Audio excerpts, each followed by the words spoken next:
Hello everybody, welcome to That's Football. I'm Mark Goldbridge. Where do you stand on this? Should you always pick your best players, or do you try and build a system that builds a team? We're talking England, we're talking Jude Bellingham, we're talking Phil Foden, but we may as well be talking Liverpool, PSG, Arsenal. Ultimately, is it a bad thing when you're leaving big players out? Now, can Thomas Tuchel fight the wave of media and fan opinion that says Jude Bellingham, Phil Foden have to be in an England team, they're too good to leave out? They are good players, but I firmly believe that what I've seen from England and what I've seen from PSG and what I've seen from Liverpool is that sometimes you build a system, and Arsenal with Arteta as well, you build a system, you build a team, and you jettison those that don't fit it. I mean, Arteta himself came in and got rid of Ozil and Aubameyang, and arguably two Arsenal's best players at the time. And what has he built without them? He's built a cohesion, a teamwork.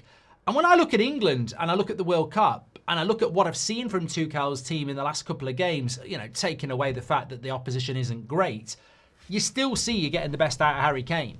Morgan Rogers running past Harry Kane is very similar to what we've seen at Spurs and Bayern Munich, where Harry Kane has thrived. He needs players, the number 10, the wide players, to run past him because he wants to drop in at times. He wants to be involved in the build-up. We saw in the previous Euros a demand, which I led, and many of you agreed with, to drop Kane for Watkins because you've got the Bellinghams, the Fodens, the players that want to be the creators. They want to play with a guy that plays on the last man like Watkins. They don't want Harry Kane holding their hand. So England have that problem. Without a shadow of a doubt, Jude Bellingham is a fantastic player. I think some of the criticism is ridiculous. I think he's a fantastic player. He's playing for Real Madrid, for God's sake. He's had a brilliant career. He's a brilliant player.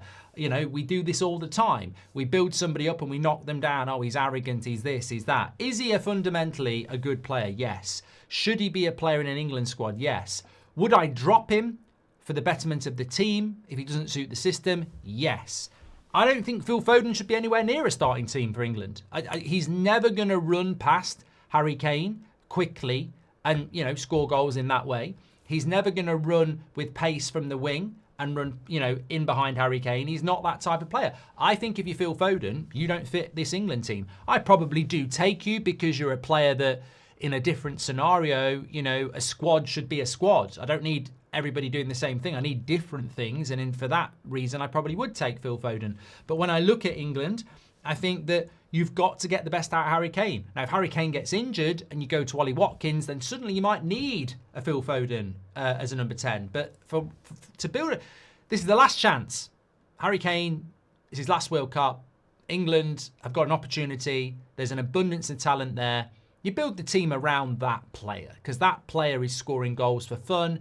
And you've got to look at how does he score goals for Bayern Munich? How did he score goals for Spurs? And how do I do that for England? And I have to build around him. He's not a last man striker. He wants to be part of the build-up. I need the Rashfords, the Sakas, the Gordons, the Maduekis. I need those players out wide who are going to run behind him. And I need number 10s who are going to run past him. Now, I think Cole Palmer can do that. I think Cole Palmer can definitely do that. Morgan Rogers can do that. The question is, can Jude Bellingham do that? Can Jude Bellingham run beyond Harry Kane? And I think he can. I mean, did he not sort of play as a false nine for Real Madrid before they bought Mbappe? But he's got to be willing to do that. I don't think Phil Foden can do it. And I think what we've seen, and it amazes me because I've already seen it this morning. I predicted it on the watch along last night. We will see this naivety, this football fan or journalist who is naive, who go, yeah, well, you should just pick your best players. It's ridiculous that Phil Foden's not in an England starting lineup. It's ridiculous that Jude Bellingham might not be in a starting lineup. It's not ridiculous, though, is it? It's not ridiculous at all. The best team in the world at the moment, the Champions League winners, PSG, literally won the Champions League, their destiny, without Messi, Neymar and Mbappe. They won it with a team. They played a system, a formation, and built a team that nobody could deal with. Yet, when you've got three of the best players in the world, it's not a problem for everybody else. You don't look like you're going to win it. And I think for years, England have missed opportunities because of poor coaching or poor selections. I look at the era where we had Lampard, Gerrard and Scholes and we try and get them all in. And actually, one of them should have played. Like, one of them should have played. You'd be better off with a Carrick and a Gerrard or a Lampard and a Nicky Butt than you would be with Gerrard and Lampard as your midfield two and Scholes on the wing. So you've got to look at, stylistically, you've got to make a decision on how you want to play, like Luis Enrique has at PSG, like Mikel Arteta has at Arsenal, and you've got to go, right, this is how I want to play. This is how I'm going to do it. And in some ways, it's easier as a club manager because you can sell and buy. As a national team manager, you're always going to get this noise of, this player plays for Real Madrid, he's brilliant. This player plays for Man City, he's brilliant. This player's having a renaissance at Everton, he's brilliant. You know, Maddison's come back and he's playing well for Spurs, he's brilliant. Why aren't they playing? Why aren't they playing? Because I can only pick 11. I'm only going to play a handful of hard games, and I want to win them all with 11 players that play the system I want to play. And we've got to stop this obsession with, oh, you know, the reason teams like the Ivory Coast with Drogba and the Tourés and the Kalou and everyone like that didn't win the World Cup was because they didn't have a team. And in international football, that can be a real problem. How many international teams can you name that have loads of good strikers, but you can't play them all? But they might not have a good midfield. They might not have a good defence. Now, we're fortunate for England that we've just got an abundance, just like Portugal, just like France. We've got an abundance of talent. It's a crime with all that talent to not be ruthless and go, you are really talented. You're probably one of the best players in Europe, but you're not playing in my team because you don't fit the way I want to play. And the best teams win the tournaments. Look at Spain in the Euros. The best teams win the tournaments. Look at PSG.